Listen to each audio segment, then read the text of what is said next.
ETV YouTube ఛానల్స్లో మీ వ్యాపార ప్రకటనల కోసం ఈ నంబర్కి కాల్ చేయండి. మన కోసం మనతో కొట్లాడే నిజమైన ప్రేమ చూపించే ఒకే ఒక వ్యక్తి అమ్మ.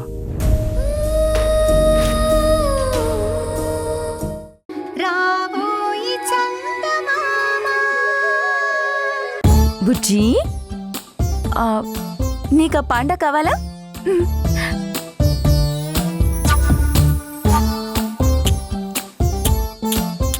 ఇదిగో panda. Toy toy toy toy toy toy. చూడు చూడు చూడు చూడు.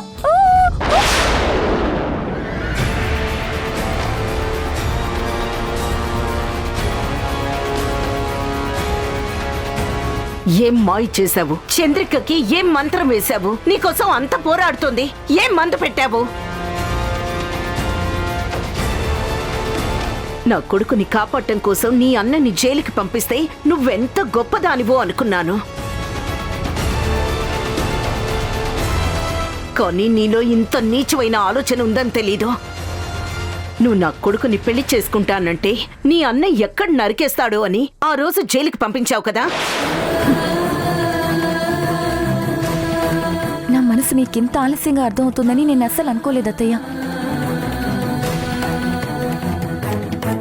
అలా అనుకునేదాన్ని అయితే ఆ రోజే నా మెళ్ళో తాళి కడతావా లేదా అని అడిగేదాన్ని.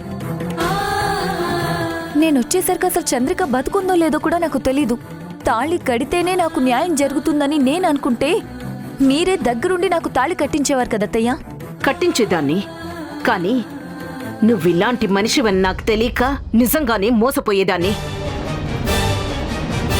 ఏం చెప్పి చంద్రిక మనసు మార్చావో నాకు తెలీదు, కానీ నేను నీ మాటలకి పడిపోయేంత అమాయకురాలి మాత్రం కాదు. నా కంఠంలో ప్రాణం ఉండగా భరత్ నీ మెళ్ళో తాళి కట్టనివ్వను. నేను కోరుకునేది కూడా అదే అత్తయ్య. నీ మాయ మాటలు నా దగ్గర చెప్పకు. మీరేమన్నా నేను ఫీల్ కాను. ఎందుకంటే నేను భరత్ గారిని ప్రేమించాను, కానీ పెళ్లి చేసుకోవాలని అనుకోలేదు. తను చంద్రికకి సొంతం కావాలని అనుకున్నాను. అలాంటప్పుడు ఇక్కడే ఎందుకుండాలి నువ్వు? చంద్రిక వెళ్ళనివ్వడం లేదత్తయ్య. వెళ్తే తను ఏ నిర్ణయం తీసుకుంటుందోనని భయంగా ఉంది. మాటలు బాగానే చెప్తావు, ఎందుకంటే వినేవాళ్ళు నీ దృష్టిలో పిచ్చోళ్ళు కదా. నువ్వంత మంచిదానివే అయితే ఎన్ని గొప్ప సంబంధాలు తెచ్చావు. వాటిలో మంచి సంబంధాలే లేవా? మంచి సంబంధం చూసుకొని పెళ్లి చేసుకోవచ్చు కదా. అలా చేసుకుని నేను ఇంకొకరి జీవితం నాశనం చేయలేనత్తయ్య. చంద్రిక జీవితం మీద టార్గెట్ చేశాక నువ్వెందుకు చేసుకుంటావులే? నీ గురించి భరత్కి తెలీదు. వాడికి చెప్పుంటే ఈ పాటికి వాడే నిన్ను మెడ పట్టుకుని బయటికి నెట్టుండేవాడు. వాడికి చంద్రికంటే అంత ప్రేమ. నీకిప్పటిదాకా వాడు చాలా గౌరవం ఇచ్చాడు. ఆ గౌరవాన్ని నువ్వు దక్కించుకొని నీ అంతటి నువ్వే వెళ్ళిపోతే అది నీకే మంచిది. లేదంటే ఉన్న పరువు పోగొట్టుకుని అవమానంతో బయటికి వెళ్లాల్సి వస్తుంది.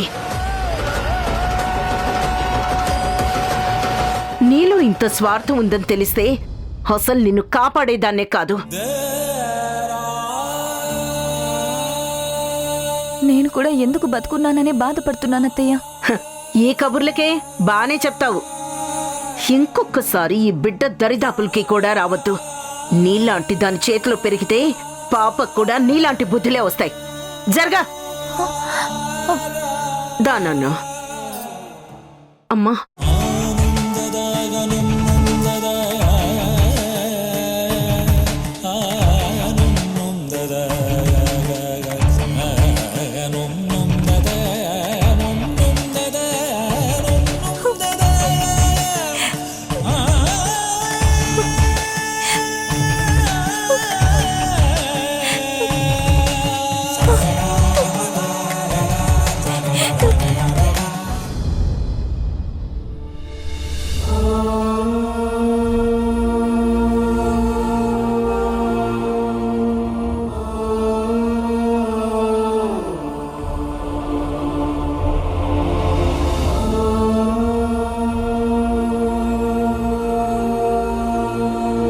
చంద్రిక,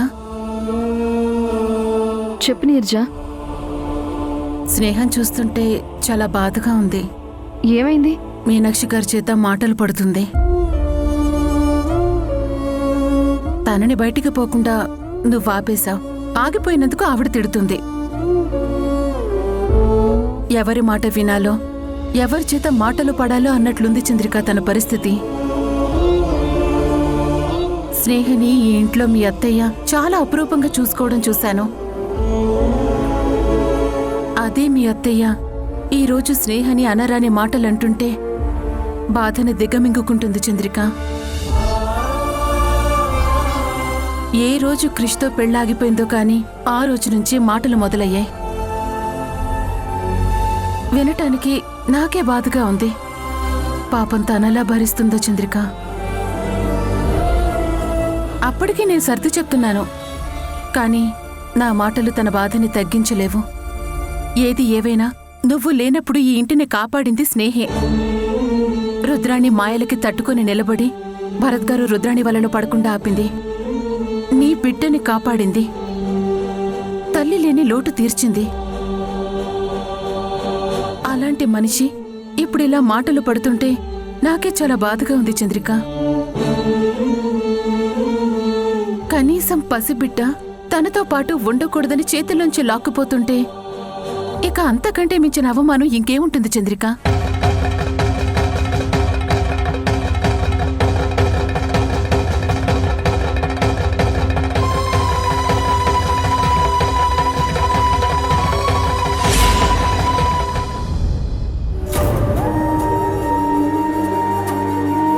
నీ గురించి భరత్కి తెలీదు. వాడికి చెప్పుంటే ఈ పాటికి వాడే నిన్ను మెడ పట్టుకుని బయటికి నెట్టుండేవాడు. నీలాంటి దాని చేతిలో పెరిగితే పాపకు కూడా నీలాంటి బుద్ధులే వస్తాయి. జరగా దానన్నా. అమ్మా,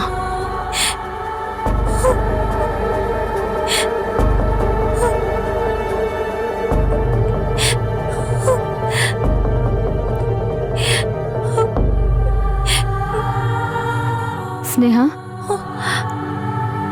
ఏమైంది? అత్తయ్య గారు ఏమైనా కోపడ్డారా? ఆవిడతో నేను మాట్లాడతాను. స్నేహ, దయచేసి ఆవిడ మాటలేం పట్టించుకోకు. అంతా నేను సెట్ చేస్తాను కదా. చంద్రిక, నాకు ఒక సాయం చేస్తావా? చెప్పు స్నేహ, ఏం చేయాలి? నువ్వేం చెప్తే అది చేస్తాను. నేను ఇక్కడి నుంచి వెళ్ళిపోవడానికి పర్మిషన్ ఇస్తావా ప్లీజ్? స్నేహ ప్లీజ్ చంద్రిక, నా వల్ల ఎన్ని సమస్యలు వస్తాయో నీకు అర్థం కావడం లేదు చంద్రిక. ఏ సమస్య వచ్చినా పర్వాలేదు, నేను ఎదుర్కొంటాను. నేను అన్నిటికీ సిద్ధంగానే ఉన్నాను స్నేహ. కానీ నేనెంత నలిగిపోతున్నానో నీకు అర్థం కావడం లేదు. నువ్వనుకున్నదేదీ జరగదు. ఇటు మీనాక్షి గారు, అటు భరత్ గారు నువ్వు చెప్పిన దానికి ఒప్పుకోరు. అయ్యో, నేను ఒప్పిస్తాను. నీకెందుకింత మొండితనం? స్నేహ, కొన్ని పనులు చేయాలంటే మొండితనం, తెగింపు చాలా అవసరం. కానీ నా విషయంలో అది అనవసరం. ఎందుకంటే ఒక త్యాగం వల్ల ఒక జీవితం నిలబడాలి. ఒక త్యాగం వల్ల కొంతమంది మనుషులకి ఆనందం దక్కాలి. ఒక త్యాగం వల్ల 10 మంది మెప్పు పొందాలి. కానీ నీ త్యాగం వల్ల ఎవ్వరికీ ఉపయోగం లేదు, చివరికి నాకు కూడా. స్నేహ, ఎవరికి ఏ ఉపయోగం ఉన్నా లేకపోయినా నాకు ఒక ఆత్మ సంతృప్తి ఉంటుంది. నాకది చాలు. ఎవరు ఏం మాట్లాడినా నాకు అవసరం లేదు స్నేహ. నేను న్యాయం చెయ్యాలి, అది చేస్తాను, అంతే. నువ్వు ప్రశాంతంగా ఉండు.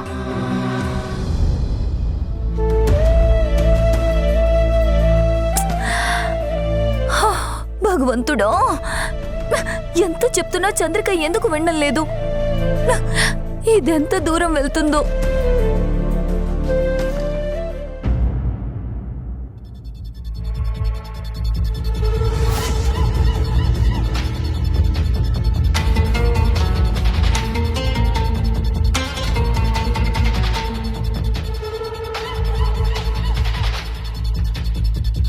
మీనాక్షి, భరత్ని నాకు కాకుండా చేశావు కదా. ఉండు, నీ చేతే అటు స్నేహని ఇటు చంద్రికని ఈ ఇంటి నుంచి దూరం చేసేలా చేస్తాను. అప్పుడు నీ కళ్ళ ముందే భరత్కి భార్యనైపోతాను.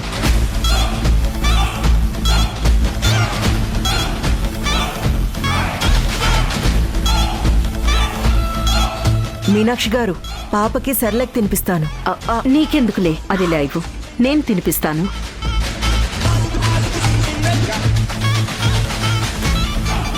బంగారు ఆనుమా అయ్యో. మీనాక్షి గారు, నేనొక మాట చెప్తే మీరేమనుకోరు కదా? ఏం చెప్పు. ఆ స్నేహ ప్రవర్తన బాగోలేదనే కదండి మీరు తన మీద కోపడ్డారు. మరి చంద్రిక ఎందుకండి వెళ్ళి స్నేహకి సారీ చెప్తుంది?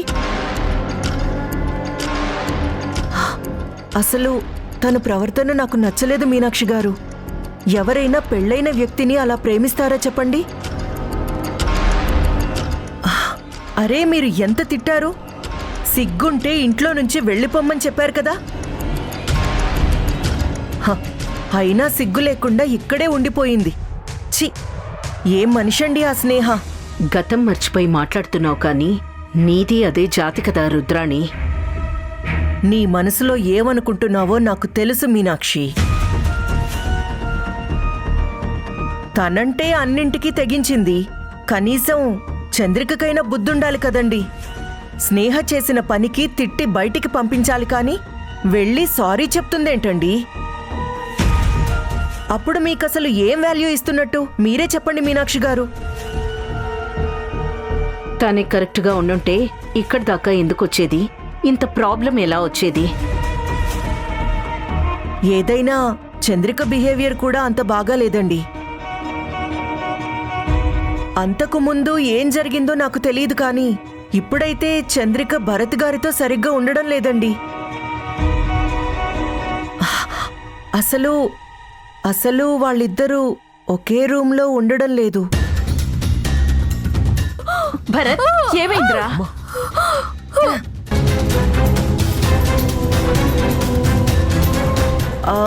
దీన్ని అవకాశంగా తీసుకొని ఆ స్నేహ ఏకంగా భరత్ గారిని పట్టేయాలని చూస్తుందండి. ఆ స్నేహ ఎంతకి తెగించిందో చూడండి.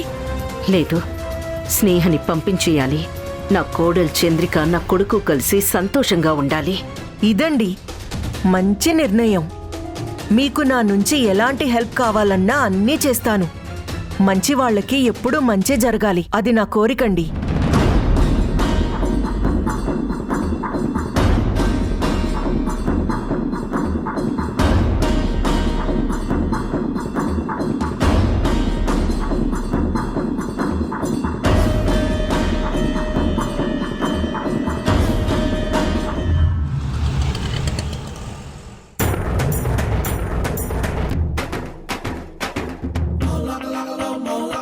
రుద్రాణి, ఈ రోజుతో గతం నీకు గుర్తుందో లేదో తేలుస్తానే. ఏవి తెలియనట్లు అమాయకంగా నటిస్తూనే చేయాల్సిందంతా చేస్తున్నావు. నీకు ఈ షాక్ ట్రీట్మెంట్ ఇస్తే చిన్నప్పుడు తాగిన ఉక్కు పాలు కూడా గుర్తు రావాలి. రప్పిస్తా. ఓసిని, నీరజా, నా కోసం పెద్ద ప్లానే చేసినట్టున్నావుగా. చెప్తానే నీ సంగతి. నేనంత తేలిగ్గా దొరికితే రుద్రాణినెందుకవుతానే? పోనీ కదా అని చేరదీస్తే నాకే ఎసరు పెడతావా? చెప్తా నీ సంగతి.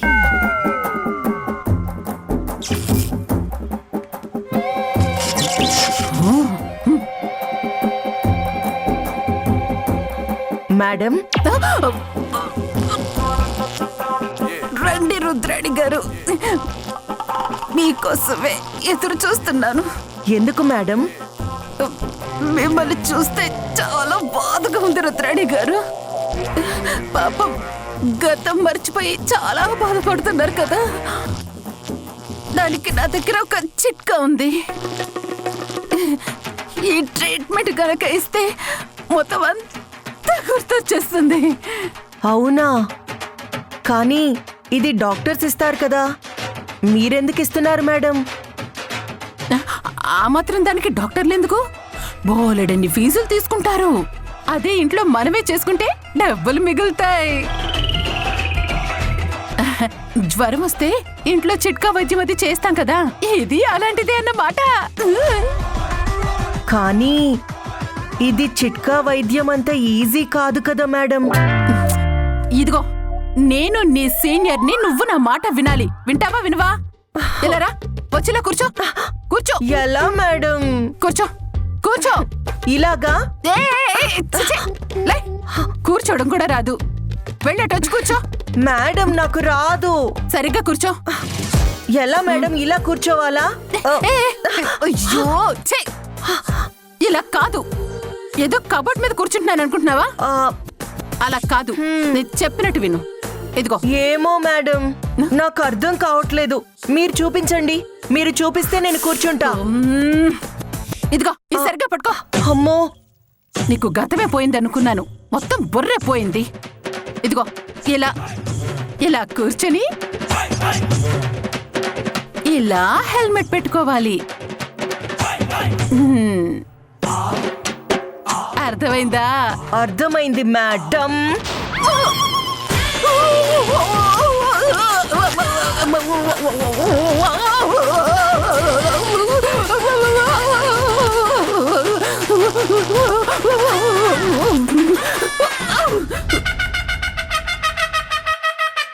बकरा बकरा बकरा ए बकरा बकरा बकरा बकरा बकरा बकरा. ఎలా ఉంది చిట్కా వైద్యం?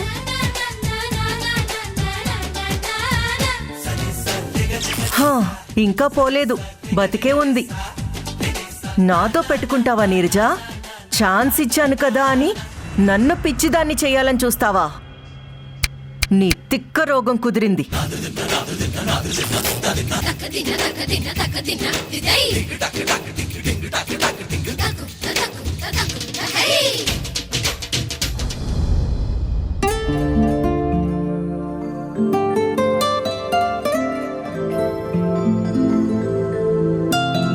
చంద్రిక, చాలా ఆకలేస్తుంది. కూర్చోండి, మీరు రావటమే ఆలస్యం. భోజనం రెడీగా ఉంది. ఏం వండావు ఈరోజు? అది అమ్మా, రామ్మా భోంచేద్దాం. నేను తర్వాత తింటాను లేరా. అమ్మా రామ్మా, కలిసి తిందాం. నేను ఆఫీస్కి వెళ్ళినప్పుడు ఎలాగో విడివిడిగా తింటాం కదా, ఇంట్లో ఉన్నప్పుడైనా కలిసి తిందాం. రామ్మా, కూర్చో. వద్దని చెప్పానా? అబ్బా, వదిలే రామ్మా, నన్ను. నువ్వు కూర్చో. కూర్చోండి అత్తయ్య. కూర్చో అమ్మా. అమ్మయ్యా. Okay okay. మీకు ఇష్టమని గుత్తంకాయ ఫ్రై చేశాను.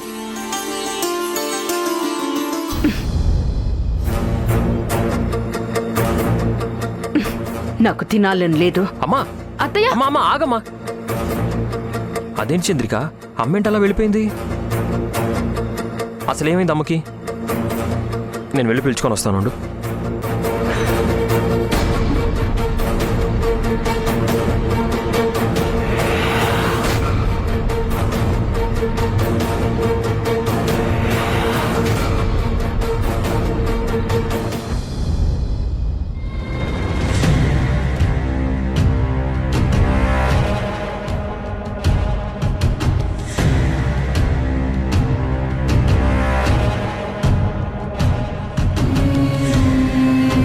అమ్మా, ఏమైందమ్మా? ఎందుకలా తినే కంచం ముందు నుంచి వచ్చేసావు? ఏం జరిగిందమ్మా? చెప్పానుగా తినాలని లేదు అని. తినాలని లేదంటే కంచం దగ్గరికి రాకముందే చెప్పేదాను అమ్మా. ఇలా కంచం ముందు నుంచి వచ్చేవు. దానికి ఏదో కారణం ఉంది, అదేంటో చెప్పమ్మా. చంద్రిక అలా కంచంలో వడ్డించగానే వెళ్ళిపోయావు. చంద్రిక ఎంత బాధపడుంటుందో ఆలోచించావా? అంత తప్పు తనేం చేసింది? తప్పు చేసింది తను మాత్రమేనా? ఏ నీ నుంచి ఏ తప్పులు లేవా? నేను అన్నం తినకుండా కంచం ముందు నుంచి లేస్తేనే అంత బాధ కలిగింది కదా. మరి నేనెంత బాధ కలుగుంటే ఇలా వచ్చేశానో ఒక్కసారి ఆలోచించారా? అలాంటి పని మేమేం చేసామమ్మా? అసలు నువ్వు చంద్రిక ఎలా ఉంటున్నారు? భార్యాభర్తల్లా ఉంటున్నారా? అసలు మీ ఇద్దరూ ఒకే గదిలో అయినా కలిసి ఉంటున్నారా? అసలు మీ ఇద్దరికి పెళ్లి చేసిందెందుకు? ఎవరికి వాళ్లుగా బతకడానికా? ఇందుకోసమేనా చంద్రిక కావాలి అని తన చుట్టూ తిరిగి ఇంటికి తీసుకొచ్చింది? ముందు మీరిద్దరూ సంతోషంగా ఉండడం నేర్చుకోండి. అమ్మా అది మేము వద్దు, సాకులు చెప్పకు. తప్పుని కప్పిపుచ్చుకోవాలనుకుంటే సాకులు చాలా ఉంటాయి. భార్యాభర్తల మధ్య దూరం పెరిగితే ఆ దూరం ఎంత దూరం తీసుకుని వెళ్తుందో నాకు తెలుసు. నీకెలాగూ బుద్ధి లేదు. ఆ చంద్రికకేమైంది? జన్మంతా మీరిలాగే ఏదో ఒక కారణంతో ఒకరికొకరు దూరంగా బ్రతుకుతారా? అమ్మా మేము హ్యాపీగానే ఉన్నామమ్మా. నువ్వు అనవసరంగా పొరపాటు పడుతున్నావు. పొరపాట? నాది పొరపాట? ఏది మీరిద్దరూ ఆ గదిలో సంతోషంగా ఉంటున్నావని నీ గుండెల మీద చేయి వేసుకొని చెప్పు.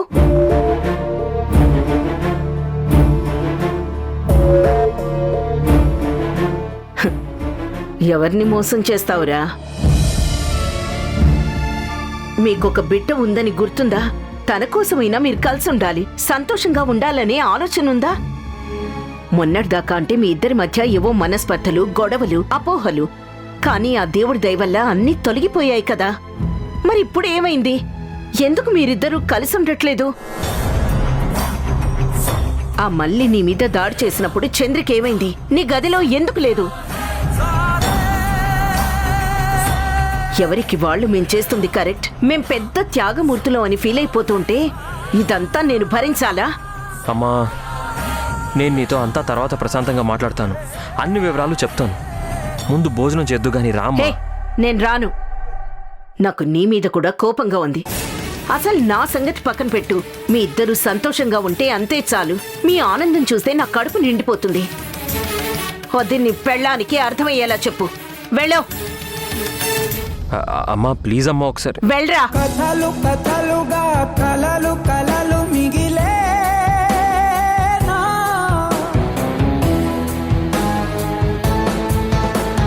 తుదలు లేని ఆ కథల గతులు అడవే. ఆ భరత్ గాడి చావుకి ముహూర్తం పెట్టాను. వాడి అంత్యక్రియలకి ఏర్పాటు చేసుకో. వాడి శవాన్ని నీకు గిఫ్ట్ గా పంపిస్తాను. రెడీగా ఉండు.